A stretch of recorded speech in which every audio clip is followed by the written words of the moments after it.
Silakan Pak, minta bantu mic-nya dibawa ke meja depan. Assalamualaikum warahmatullahi wabarakatuh. Selamat siang Pak. Perkenalkan nama saya Ferial Pak. Dari BUMN juga, dari PT Pelabuhan Indonesia Pak. Pelindo yang baru merger per 1 Oktober. Kenal Pak, salam kenal semuanya. Mungkin saya bukan mau bertanya, tapi mungkin sebagai bahan diskusi bersama. Terkait dengan Pak Prof, sebenarnya kita sebenarnya di korporasi pelabuhan sudah sering berinteraksi dengan Pak Prof Renal Kasali. Termasuk kita juga sering, saya juga pernah ke Rumah Perubahan Pak. Terima kasih sudah bisa dimentor, itu sekitar di tahun 2016 yang lalu. Suatu hal yang, iya sebenar Pak, iya. Suatu hal yang luar biasa Pak, mungkin sering kepada teman-teman. Ada yang saya sangat berkesan. Ada suatu challenge yang dibuatkan sama kita dimintakan bagaimana suatu nilai barang yang kita cuma dikasih pulpen, seingat saya, kita dikasih per grup, itu untuk bisa kita sell keluar, kita dilempar, dibuatkan di beberapa lokasi. Berapa nilai value yang bisa kita hasilkan? Nilai value yang kita bisa create. Itu luar biasa Pak. Dengan nilai yang sangat kecil, ternyata apa yang banyak kita pelajari. Kita ketemu dengan orang-orang yang sangat berbeda. Bagaimana kita mendeliver kita punya nilai kepada orang-orang, sehingga nilai kita yang sangat bisa luar biasa jadi naik. Itu yang pertama Pak. Yang kedua, terkait dengan tadi diskusi terkait bagaimana sebenarnya di Provinsi Aceh sendiri, bagaimana kita bisa meng-create value yang luar biasa. Kalau saya melihat, itu ada dua hal Pak. Satu terkait dengan sumber daya alam. Sumber daya alam kita itu itu sangat luar biasa Pak. Keindahan alam yang sangat luar biasa. Termasuk di sini ada wisata yang sering ke Sabang Pak ya. Ada cruise beberapa waktu yang lalu di sana. Kenapa tidak kita meng-create suatu wisata yang dibandeling Pak dengan beberapa lokasi sejarah, misalnya seperti lokasi yang kita pelabuhan Pak, Pelabuhan Malahayati. Di situ ada suatu orangnya Laksamana Kumalayati yang sangat-sangat luar biasa, yang memberikan perjuangan di tahun 1600. Kenapa itu tidak di packaging dari Sabang, diberikan suatu paket wisata yang ada ke daerah Aceh besar. Itu suatu mungkin nilai yang bisa kita create bersama di Aceh ini. Yang kedua juga sumber daya alam, artinya sumber daya alam juga ada yang terkait sumber daya alam seperti mineral, bahan baku, batu bara ini luar biasa. Ini bagaimana kita packaging bisa juga untuk memberikan nilai tambah yang lebih. Itu hal yang kedua. Yang ketiga tentunya kami sebagai salah satu BUMN yang bergerak di bidang logistik juga di mata rantai di pelabuhan. Tentunya kami dengan merger yang saat ini, tentunya kami mempunyai nilai internal capability yang makin meningkat. Kami secara bersama-sama berkolaborasi dengan teman-teman stakeholders yang ada di pemerintah Aceh untuk bisa meningkatkan nilai tambah dari pelabuhan dari Provinsi Aceh sendiri. Demikian Pak, terima kasih. Assalamualaikum warahmatullahi wabarakatuh. Salam. Terima kasih Pak Ferial. Terakhir Pak Dodi ya.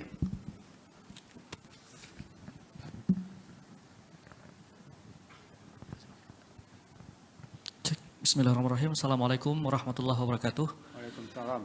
Sebelumnya terima kasih kepada Pak Akris selaku pimpinan Bank Indonesia Provinsi Aceh yang memberikan kontribusinya nyata kepada pengusaha di Aceh, di mana mungkin Bank Indonesia sudah melakukan pembelian minyak itu ribuan piece untuk disebarkan ke seluruh tamu dan kolega mitra di Indonesia bahkan ke luar negeri. Juga terima kasih kepada Pak Amal Hasan dari Bank Aceh yang kita pernah melakukan kolaborasi di podcast yang hari ini mendapat respon yang luar biasa dari grup reseller kami di seluruh Indonesia. Pak Bambang dan terutama Pak Fendi yang hari ini sudah meloloskan produk kami masuk ke pasar Malaysia dari PT Pos. Terima kasih Pak Fendi. Perkenalkan, nama saya Daudi Sukma dari PT Yakin Bersama Jaya dengan brand minyak bread parfum dari Aceh. Belajar dari pandemi 2020 ini, Pak Prof, di mana banyak sekali teman-teman dan perusahaan yang hancur bahkan bankrupt. Nah, dari situ saya belajar satu hal yang penting tentang strategi keuangan. Yang kita lakukan saat itu adalah kita melakukan restrukturasi finansial untuk bertahan 8 bulan sejak Maret 2020 sampai 8 bulan ke depan apabila kondisi pandemi ini tidak terkontrol. Nah, dari situ syukur alhamdulillah kami bertahan dan hari ini membentuk penjualan yang kembali normal meskipun tidak seindah pada masa sebelum pandemi. Yang menjadi pertanyaan saya hari ini, Pak Prof, sangat luar biasa karena ini merupakan komisaris utama, mungkin sharingnya ini sangat mahal. Hari ini bisa kita tanya langsung terkait financial freedom. Bagi perusahaan startup, mungkin apa yang harus dilakukan oleh kami selaku startup untuk melakukan sebuah strategi keuangan yang baik di mana kondisi yang sangat tidak kondusif seperti ini. Bahkan kita sampai hari ini belum bisa kita prediksi apa yang akan terjadi dengan pandemi setelah ini? Apakah akan menurun atau mungkin akan melonjak kembali? Mungkin terkait financial freedom bagi perusahaan, Pak, karena mungkin semalam kita sudah bicara financial freedom terkait personal. Baik, terima kasih. Assalamualaikum warahmatullahi wabarakatuh. Salam warahmatullahi wabarakatuh. Terima kasih untuk dua penanya terakhir ini, Pak Farial dan Pak Dodi Sukma. Prof, sudah dicatat dengan baik, nanti kalau ada yang tertinggal saya akan ingatkan, dipersilakan untuk menjawab langsung. Baik, saya jawab yang terakhir dulu ya, Saudara Dodi, ya, financial freedom. Saya mengatakan bahwa saya tidak bercita-cita untuk menjadi orang terkaya. Ya, cita-cita kita jadi pengusaha itu bukan menjadi orang terkaya. Kan ada juga teman-teman saya bilang dari muda, dan dia kaya raya gitu, ada kawan-kawan saya bilang, gue pengen jadi orang kaya, dia bilang begitu sama saya. Oh iya ya, tapi setelah saya perhatikan tuh jadi orang kaya ada resikonya gitu. Ya, resikonya kalau dia naik pesawat dia takut ketemu orang, kemana-mana dia pakai topi, akhirnya harus beli jet pribadi. Ya, dan ternyata hampir semua orang yang terkaya itu utangnya juga besar. Setelah itu juga kebingungan sendiri nyimpan di mana, gitu ya. Boleh, kita boleh punya, tapi saudara harus siap untuk menjadi orang kaya itu. Harus siap. Kaya itu perlu kesiapan sendiri, ya. Boleh, ya. Tapi kalau saya tidak bercita-cita. Saya pengen kalau saya ngopi di Ule Karing ada 1-2 orang yang menyapa saya udah cukup. Tapi kalau semua orang dalam ruangan itu nyapa saya stres. Stres saya pernah ngalami dulu ketika saya punya acara televisi yang ada istri saya kebingungan gitu. Masuk gedung semua orang ngeliatin saya, apalagi waktu dulu iklan tolak angin masih top tuh. Ya bukan yang sekarang, kan sekarang reborn tuh, ya. Yang dulu itu, ya kan saya yang pertama kali tuh orang pintar minum tolak angin itu, ya. Akhirnya pintar beneran, ya. Itu kata tolak angin gitu ya. Jadi jangan saudara berpikir saya pintar beneran, ya. Ini karena masukan banyak orang. Oke, jadi saudara-saudara, kalau saudara ingin ke sana, saudara harus siap mental segala macam, ya. Nah, kawan saya itu pakai topi, pakai kacamata gelap yang orang nggak kenal dia, ya. Takut, pakai bodyguard. Artinya kan dia nggak nyaman dengan hidupnya gitu ya. Nah, kalau saya paling bawa menti-menti aja untuk nolongin saya gitu ya, untuk nolongin saya, bantuin saya, kerjasama mereka belajar. Saya bikin begitu aja, ya. Nah, ada pepatah yang mengatakan kalau kamu ingin jalan cepat, pergilah sendiri. Jadi kalau mau jadi orang kaya beneran gitu, udah kerjakan sendiri, orang semua jadi pegawaimu, ya. Tapi kalau kamu jalannya senang, jalanlah bersama-sama. Jadi create tim, bangun tim, ya. Buat saya jadi pengusaha itu tetap ingin hidup tenang, nyaman, ada batasnya kekayaan kita yang bisa kita bangun. Kalau tidak kita jadi serakah, jadi greedy, jadi tidak baik, jadi cemas. Pajak kita takut berlebihan, ya perlu kita bayar lah pajaknya. Tapi jangan berlebihan juga begitu ya.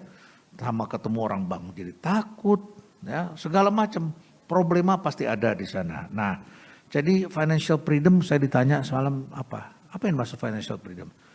Di usia kita kalau kita semakin berumur nih persoalan kita apa sih? Kesehatan kan?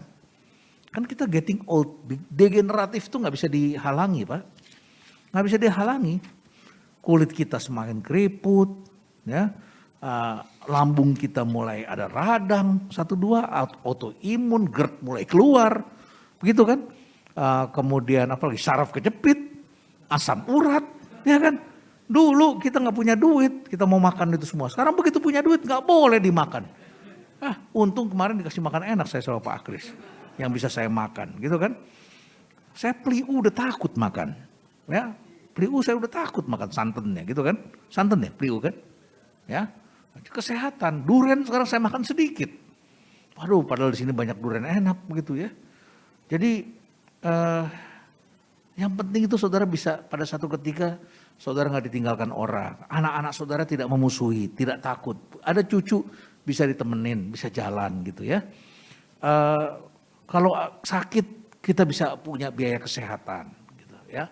Itu yang sebetulnya financial freedom itu hari tua kita tidak kesepian, tidak ditinggalkan orang, kita punya biaya yang tidak jadi beban orang lain, ya kita bisa bersyukur. Itu menurut saya satu kenikmatan sendiri gitu. Itu yang perlu kita bangun. Jadi pengusaha ada batasnya juga. Tiap orang punya limit, nggak mungkin semuanya mau dikuasai itu nggak mungkin, ya.